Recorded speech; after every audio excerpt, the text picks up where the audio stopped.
All right, so to start with this portrait, you are going to just create an oval or almost upside down egg shape.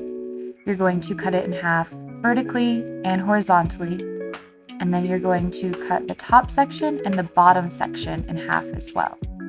You're also going to cut the left section and the right section in half. This will give you 3 horizontal lines and 3 vertical lines. They don't need to be perfectly measured, but if you want to use a ruler to make sure that they're in the middle, then please do so. From here, on that middle horizontal line and those 2 outer vertical lines, on those intersections, you're going to create the eyes. They are in the middle of your head, surprisingly, halfway down. And then, if it helps, you can create a third eye in between, because you should always be able to have one eye in between your 2 eyes. So if there's too much space, put them closer together. If they're too close, put them a little bit further apart. But technically, you should be able to fit 5 eyes across your head. Now you're going to create the nose on that next line down, and you want to make sure that it's the width of the 2 inner corners of your eyes. So I just kind of brought a line down to make sure that my nose was wide enough, and you want it to be resting on that next line to make sure that it's long enough. It can be whatever shape. Right now, this is really just a placeholder. For the mouth, you want to make sure that the corners of your mouth go from pupil to pupil. So really those 2 intersections. And I drew that little slope below the nose because that's about the only distance you have in between your nose and your mouth. I like to create the middle line of my mouth first and then bring that from pupil to pupil, make sure that it's long enough, and then decide how thick is my bottom lip, how thick is my top lip, and then from there connect the bottom and the top to those 2 corners.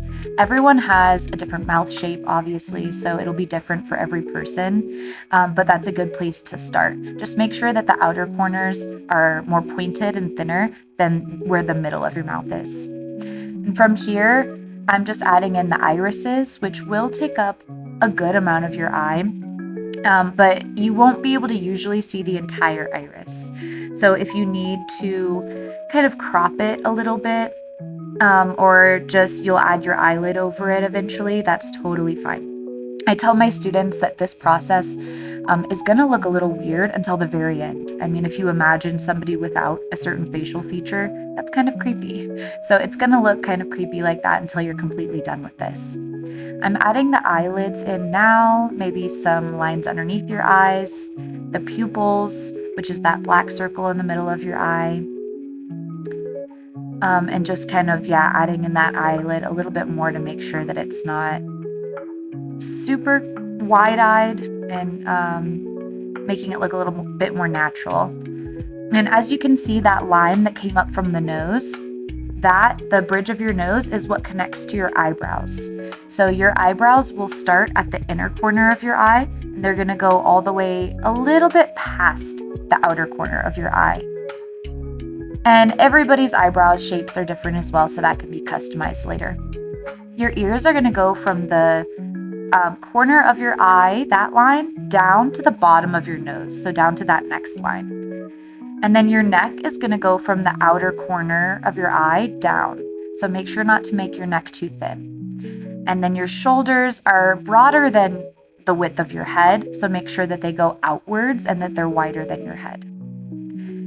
And from here, I just noticed that that left eye was a little bit lower than the right, so I wanted to fix that and make them a little bit more even.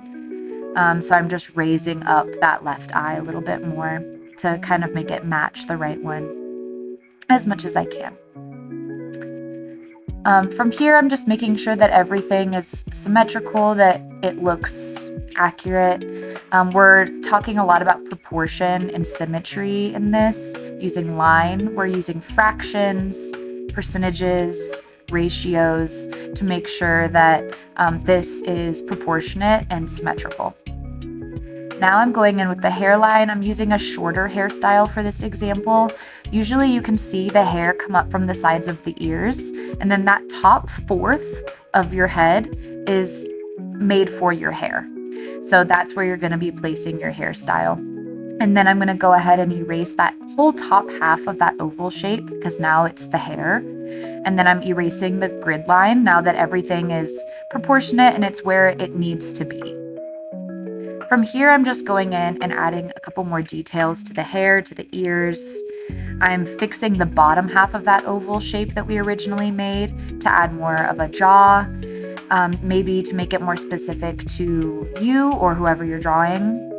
And now I'm customizing it to make it look more like that person. Now, this is a made-up person, but if it's you, you would add maybe a dimple, maybe some freckles or beauty marks, adding in a couple more lines to show characteristics that are unique to you. I'm adding a little bit more to the hair, making that a little bit more symmetrical. And you can see I'm only doing the outline. That's because we don't want to fill in anything with pencil since we're going to be coloring this in with colored pencil. So all of the pencil will be hidden at the very end. I do have a lot of students who ask how to draw glasses. So now I'm drawing the glasses over this just as kind of an example. The glasses will be, you're looking straight on at them. So it's pretty straightforward. You're drawing the shape of your glasses. You want to show the actual frame too outside of the glass. So make sure that you draw that entire shape with the outside of the frame. The sides of the glasses will point downwards toward the top of your ear because it's going behind your ear. And then the bridge just goes right over your nose. So I'm just making sure that outline is super clear there. You can even add in a reflection from the glasses later on. You'll erase whatever lines are underneath the glass frames themselves. And then this is a nice customized self-portrait for a student now. And if you needed to change the nose shape or lip shape, whatever, then you totally can. Here I have another example that I made for a student showing how to draw her braids, showing that it still keeps that top fourth of the head, but it does go back, and just showing those different patterns you can create, showing some long hairstyles. And then that is the finished product of an example I gave to my students. Here, I'm just going to show you a couple more examples of some different hairstyles. So we have the short kind of spiky hairstyle. I showed you the example of the braids. On the top left here, I'm showing a student how to draw a curly hairstyle. Since we're not filling it in with pencil and we're going to be coloring it in with colored pencil, I'm trying to get them to only draw the outline. So drawing the outline of curly hair, you're really just showing that texture. And then we'll fill all of that in with value using colored pencil to make it look more three-dimensional. There's another spiky hairstyle, a long straight hairstyle, a more shaggy, a little bit longer but still short hairstyle. And then this one on the bottom right is if somebody puts their hair back a lot, maybe in a ponytail. So this is more of a high ponytail example. And then this is more of a low ponytail example. And then this is a bun, so like a high bun.